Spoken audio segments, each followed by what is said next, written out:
Salut à tous, aujourd'hui on aura non pas un album au menu, mais on aura deux albums qui ont la particularité d'être deux éditions françaises du catalogue de AWA Upshot, nouvelle maison d'édition qui a été créée il y a à peu près un an et demi de cela. Maison d'édition qui est d'ailleurs dirigée par Alex Alonso, ancien responsable éditorial chez Marvel, et c'est chez Panini Comics qu'on trouve les versions françaises en ce moment. Alors après The Resistance de Straczynski et Deodato et Year Zero par exemple également, qui était signé Benjamin Percy et Ramon Rosanas, eh bien on se retrouve là avec deux nouveaux albums, dont le premier sera le plus, à mon avis, le plus vendu, parce que c'est celui qui a plus de chances de saisir l'intérêt du lecteur de passage. Ça s'appelle Bad Mother, on retrouve Mike Deodato au dessin, et ça c'est un argument important parce que c'est un des artistes les plus appréciés en ce moment du monde des comics. Ceux qui lisent des histoires de super-héros le connaissent très bien, sa manière de découper les planches, de fractionner les vignettes, son style très réaliste. Et bien on le connaît, on sait de quoi il est capable, et là il est dans un très bon soir, comme ça lui arrive d'ailleurs particulièrement souvent. Bad Mother, c'est l'histoire de April Walters, une femme au foyer tout simplement, elle n'a rien de particulier, elle n'est même pas physiquement extraordinaire, on va dire, puisque on le voit dès le départ de cette histoire, elle n'arrive plus à rentrer dans des jeans taille 42, elle va devoir passer la taille 44. Son mari est toujours absent, son fils ne veut qu'une seule chose, des consoles de jeux et qu'on lui fiche la paix. Et sa fille traverse une crise d'adolescence. Alors sa fille par contre, elle est très jolie, très mignonne, mais elle est aussi un peu tête en l'air, elle fréquente pas forcément les bons garçons. Et la dernière fréquentation en date de la fille va vraiment être source de problèmes, puisqu'elle va fricoter avec un type qui va l'amener à rencontrer la pire des pourritures de la ville, qui d'ailleurs au passage est une femme, une espèce de chef de la pègre locale, et ses deux fils. Et la fille, donc, Jane, va être enlevée.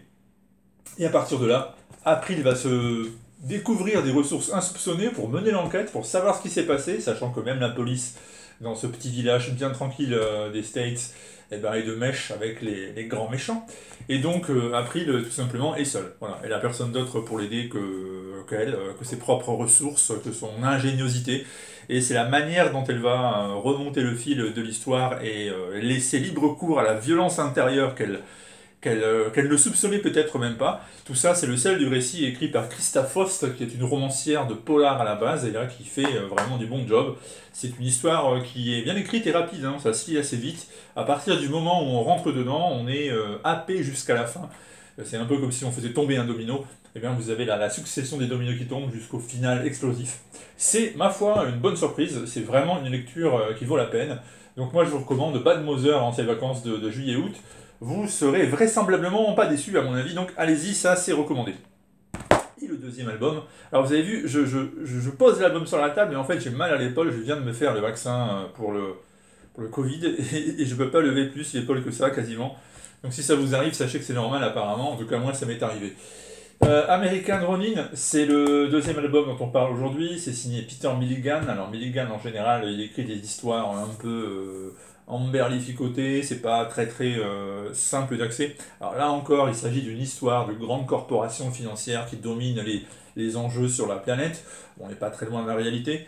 Là, ce ne sont pas Apple ou Pfizer, mais ce sont des noms comme par exemple Lincoln's Eye, qui domine un peu tout ce qui se fait sur la planète en termes d'économie, d'enjeux politiques, de complots. Et ils ont des hommes de main améliorés qui servent à leur basse besogne. Alors améliorés, ça veut dire qu'on leur a injecté des espèces de petits nanites, des composants à l'intérieur du cerveau et dans le sang. Ça leur permet d'avoir plus d'empathie et ça leur permet notamment aussi d'avoir une faculté incroyable, celle de récupérer l'ADN de leur prochaine victime, qu'ils s'injectent de manière à pouvoir connaître en profondeur la personnalité de ces victimes et plus facilement les atteindre. Sauf que un jour, l'un de ces assassins, l'un de ces hommes de main, devient le Ronin, autrement dit, il tourne le dos à ceux qui l'ont formé, à ceux qui l'ont amené là, et il décide de les faire payer tous, parce qu'on devine que la formation a dû être à base de sévices, de tortures, de contraintes en tout genre. Il décide donc de tous les faire payer, de tous les éliminer un par un, tout simplement, comme je viens de vous dire, il récupère de l'ADN de ses victimes, il se l'injecte, il devient pendant quelque temps une espèce de mélange entre sa propre personnalité et celle de sa victime, et ça lui permet de passer à l'action.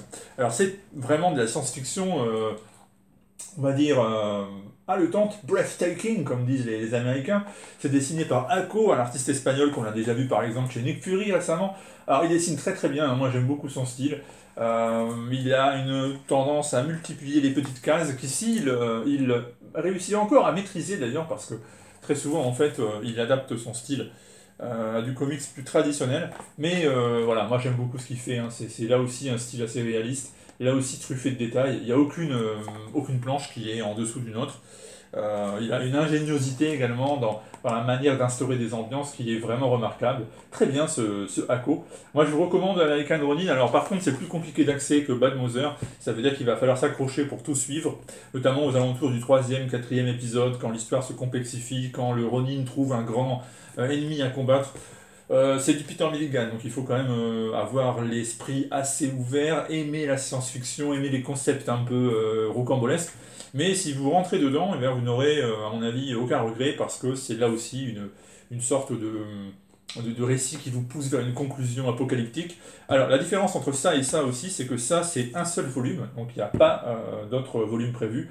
À la fin de l'histoire, vous y êtes, vous avez dépensé votre argent pour un tome et c'est tout. Là, par contre, eh bien, c'est le tome 1, donc ça veut dire qu'une suite est en attente.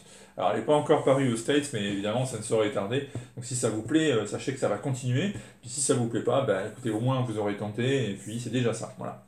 Donc, moi, je vous recommande Bad Mother, les yeux fermés. Si vous aimez la SF, je vous recommande également American Ronin de Milligan et Ako. Ça, c'est chez Panini et ça vient de chez AWA, qui est un éditeur que j'adore. Et d'ailleurs, il y a des super séries de AWA qui vont sortir derrière. Croyez-moi, ça va valoir la peine. J'ai hâte d'ailleurs de voir débarquer en France Red Border, qui était un peu ma préférée ces mois derniers. J'ai adoré cette série. Et en attendant, bah, continuez à lire des comics, continuez à lire ces albums. Et puis à bientôt pour la suite, si jamais évidemment je survis à l'injection du vaccin, parce qu'en plus là je parle et j'ai un peu la fièvre. On se retrouve bientôt, probablement. Ciao.